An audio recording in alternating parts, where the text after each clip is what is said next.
We are in the new era. The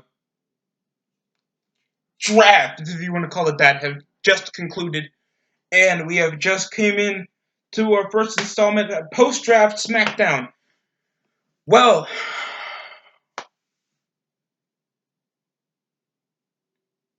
it was SmackDown, so I don't know what the fuck you people were trying to get from me.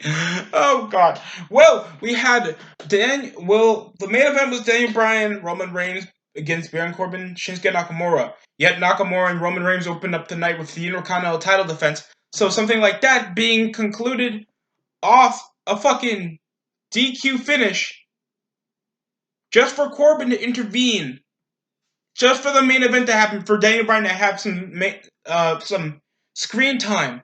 Why couldn't the number one contenders match be whoever wins this match gets a title shot of Survivor Series, or something gets a shot at the Intercontinental title next week? Thanks, we have nothing planned for the Intercontinental Championship belt. And that's literally the most primitive and the most active belt on the roster. Thanks, Brock Lesnar's WWE champion at the moment, facing off against Cain Velasquez. And it was an alright match. Everything was going slow. They were going through their kicks. That little running through the aprons, German suplex. Fucking Sami Zayn trying to think he's so used to Shinsuke Nakamura. And it came off the bat with Roman Reigns counteracting the Kinshasa with a Superman punch. And then as soon as Roman was building up momentum and a decent match, Baron Corbin came out of nowhere, hitting him with a scepter and then ending the match by DQ. Then Daniel Bryan comes out of nowhere and comes saving Roman Reigns. And then tag up again to just tag against heels just for a generic main event. Thanks Eric Rowan's on Raw, cutting off a feud that he's been having for the last several months that lasted since the fucking summer. So obviously, it's either WWE's completely out of ideas and how in the hell we can make it like a coherent feud, and how Shinsuke just has a Intercontinental title defense on the opening of the show when this was barely even scheduled since the last episode on SmackDown. I was completely confused. Like, what the fuck? We already have some bullshit. And then we obviously had the Bayley have a promo on Miz TV. Thanks, Miz is on SmackDown now. And Miz went over firing shots unnecessarily on Bayley. It's like, at least I didn't have to fucking destroy my little entrance set to be relevant. And then he always does, it's just rag on people that have more humbler beginnings than you getting kicked out of a fucking locker room for eating some fucking fried chicken. Or stealing any other person's moveset in the business thinks you have no other relevant movesets. And your promos are the most redeeming qualities about you. Even though that's the only way you can stay relevant, taking shots at people's past. And, watching this entire promo was alright. At least we got, basic things, the things are holding things back. The stupid things been, defining me for a majority of my career. And this is, you're multi-times holding the SmackDown Women's title since beating Charlotte. And thanks, Charlotte's on Raw. You don't have to deal with Charlotte. And then Nikki Cross comes around and saying, let's play after I win the six-pack challenge. That involved Dana Brooke, that's somehow employed still. Carmella, Sonya Deville, Mandy Rose, and Lacey Evans. And there was only Lacey Evans that had a promo, and so did Dana Brooke. And then it came off to a generic multi-women match that, of course, had the multi-suplexes, a couple moves from the outside, a bicycle knee that barely connected off Mandy Rose's part, Sonya Deville thinking that she's physical. And there was Dana Brooke. Dana Brooke shouldn't be employed. She shouldn't. Sorry, I want to excuse the football game. I don't want to get anything inconvenience because it's NCAA. It's a bit tougher than WWE content. Jesus, she was trying so hard, and last time I saw her doing that flex thing was on Main Event. This bitch can barely wrestle. Mandy Rose barely did much. Carmella did at least super kicks, or they used that in some camera angles that specifically try to make the super kick that Carmella does not look shitty like a Goldberg mule kick to Bret Hart back in '99. I'm telling you, man, this match was trash. And it's good that they at least made the woman who started the opening promo to threaten the women's champion just automatically win it off the bat. So Nikki Cross off that spinning neck breaker that she put on, I think, Mandy Rhodes, or it was Carmella, will match up against Bayley maybe the next week on SmackDown in a pretty mediocre match. Everybody just got their stuff in. Nothing looked that impressive. I'm shocked they put. I don't think Alexa Bliss is on. Oh yeah, Alexa Bliss is on SmackDown. I'm shocked she wasn't in this match. It went to Dana Brooke. Next up, we had Heavy Machinery, and we had Otis put protein powder in pancake batter and drink it.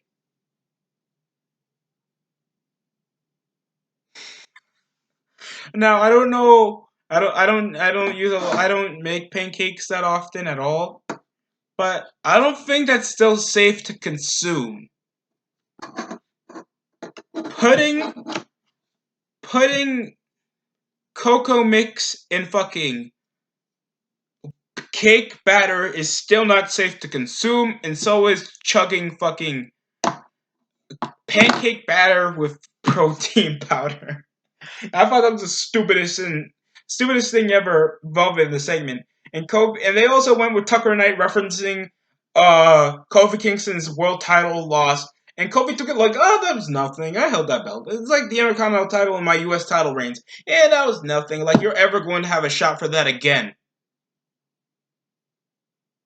Fuck you. I'm joking. Oh, God. Either way, it was an 8-man tag involving the Revival and Dolph Ziggler and Robert Roode have somehow tagged together because they were a convenient tag team when they were part of that gauntlet match, if you guys don't remember from my last review. Face off against the New Day and Heavy Machinery with Kofi Kingston in their corner. This was an alright match. This really shouldn't have been a match to begin with. I forgot that the Revival were the WWE SmackDown Tag Team Champions, because I forgot they beat them in Clash of Champions, because this was a blowout feud and they were wild card at the time, so they were obviously drafted on SmackDown, because they were still Raw competitors and the wild card rule was still in effect back then, if you guys don't remember, back in September. And now they just had this match that went somewhere. It was just a match. Everybody got their stuff in. You know what the Heavy Machinery can do. The New Day can do. Of course, Big E's little spear. The vertical suplex, hiding up moves. Pretty decent transitional moves. This was something I glossed over. Thinks I'm not that. I already know what these guys can do. This wasn't building up to a future storyline or a tag title defense. And thanks to Crown Jewels around the corner, I was thinking, fuck it. Whoever wins, they were maybe going to get a tag title tag title match like next week on SmackDown. This was just a random 8-man tag. They didn't go more into the former world champion, Kofi Kingston, other than Tucker Knight just rubbing in your face. Hey, you lost the belt. You lost the most important belt in the company. Why in the fuck aren't you upset? That I would be too. I would be too. And Kofi's like, nah, man, I gotta be grateful for this situation, bro. This got my first time being manager, my nigga. Kofi takes it like that. Kofi takes it like me being rejected by a cute girl I like. And that's the saddest thing. Because unlike that, getting that world title actually benefits your fucking life. Because it makes you still relevant. Gets you the most screen time. It kind of makes you the most money in WWE's standpoint, even though Jinder Mahal currently makes more than Kofi Kingston. And he hasn't won the world title since 2017. And Kofi has been holding that belt for 6 months. Well, Jinder was at least until November. And he held that since like Backlash of that year. And Kofi had been holding it until WrestleMania, and he lost it at the premiere episode of SmackDown. So at least I think that's more important. when Jinder just lost it out of the blue in a SmackDown against AJ Styles. And then he held it until like last November, so that just went into more important moments. This match was a nothing match.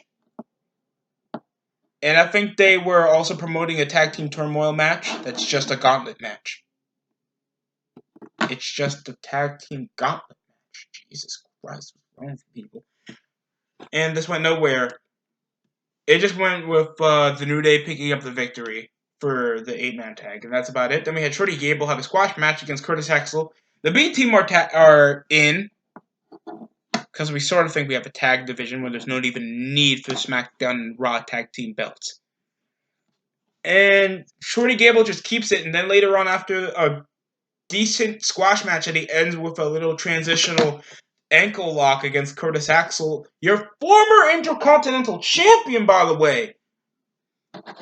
He gets tapped out in under 5 minutes in a nothing match against Shorty Gable. He has a real, and they also reference that that's a nickname when he was getting mocked around the tournament for his height for the last couple weeks. So, if anybody explains to me why this goes into a anti-bullying motif with fucking Shorty G now, realize your dream. People who bully me, you're a grown-ass man, Gable. You're a grown-ass fucking man. I'm shocked we have to do the same thing we went with Nia Jax, where it's like when people make fun of you, this is for all the people. Nia Jax ain't shit, and so is Chad Gable. This made me lose a lot of respect for him. And then he goes off the Shorty G motif with this anti-bullying shit. Off an average promo, this was a decent promo he put on, but still, it looked gay. No one's gonna care. Just like the random feud he had with Baron Corbin after the tournament. Like, he came around looking like the heel, because he's been trying to redeem himself since losing the finals for the tournament. And Corbin hasn't even, like, proclaimed, oh, I'm the king, so I should be world champion. He just comes around being, like, a mediocre heel like he has been for the last several months. For the last year. Because he comes around being king of the ring to being a crony and attacking, fucking Rusev for the last 3 weeks. Then laughing after he was cheated on. And then he comes around making fun of a midget. What the Someone explains to me how's that a primitive heel. Kurt Angle was a comedic heel. White collar, bland as fuck, but amazing athlete just like Chad Gable. Not only he done that in a year, he also won the European Intercontinental title, WWF title, beaten The Rock, beaten Triple H, Stone Cold Steve Austin, Chris Jericho, Chris Benoit, Rikishi, in 1 year. Chad Gable was near the King of the Ring finals, and now we're pushing him, and he's getting more screen time than Baron Corbin has, and Corbin been buried since being King of the Ring winner. Then we had Hulk Hogan on Skype, via Skype, discussing, well, if Rollins is going to be removed as team captain, brother, I will have a surprise next week, brother. Black people. There will be no black people on the team. I guarantee it. No, brother. I solemnly fucking promise there will be no black people on the team, brother. No Bobby Lashley, no Titus O'Neil, no Cedric Alexander, brother. No nothing. Not even a Rikishi. Oh, wait, what? We put Rikishi? I mean, Ricochet. Well, I always mix those names up. I can't cut that off. I can't edit. Whatever. He was just going to tell a surprise who was going to be the members of Team Hogan the next week on SmackDown, or at least on Raw. Thinks this is going to be on Crown Jewel, where it's going to be at least both brands and a women, or else you get a Stone Cold Stunner for women's rights. Chad Gable, he referenced Ali, saying these are nice bland baby faces, or Roman Reigns. Then we had a squash match involving Drew Gulak against Braun Strowman and Drew Gulak bringing back the PowerPoint. So he's back over being a mid-carder, a comedic mid-carder after losing the Cruiserweight Championship back on NXT against Lio Rush. I don't know if he continued the PowerPoint sketches like he did back in the day when he was fucking around with Enzo Amore, because I obviously do not watch 205 Live, then I will never, in my life, watch 205 Live. I will never waste my time to watch 205 Live. I will not waste a second, a minute, 4 minutes watching a 205 Live match. Because there's no point of it existing. If you already have shows that already go for most of your day already on NXT, NXT UK, SmackDown, and Raw. There's no need for a 205 Live to exist in this atmosphere right now. And Drew Gulak just gets squashed like that, immediately power slammed twice, and gets shut out by Braun Strowman after he brought up his match with Tyson Fury and bringing up a PowerPoint on how the match is going to go. And then it triggered Braun Strowman and beat him up. They barely referenced, except maybe one vignette over Brock, referenced a bit over Brock Lesnar facing off against Cain Velasquez at Crown Jewel. And he's still a SmackDown branded star, so we didn't even have a promo involving at least Paul Heyman on at least his opinion on how the match is going to go. And then you bring up Brock Lesnar. He bounces around like a little jolty, near 50-year-old, for over 40-year-old fuckface. And, with the title, and he comes around still barely saying anything unless it's a cuss word or any bland short sentence he can spew up, and make a match with a man that looks like if Dominic looked like he was a Breaking Bad extra that got shot in the face 17 times while Walter's trying to escape with Walter Jr. Because I love Walter Jr. and fuck you. I love criminals.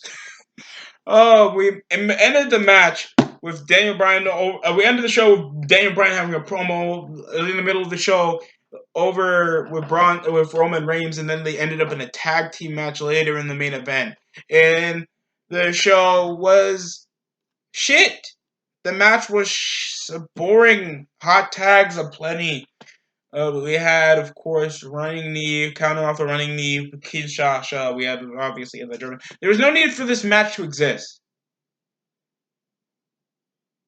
This was more overdulting, like the opening part of the show that was just Sami Zayn trying to interfere as much as possible, making this a bland finish. Because I know it's going to make a DQ finish, because you don't put your second most important belt in the show.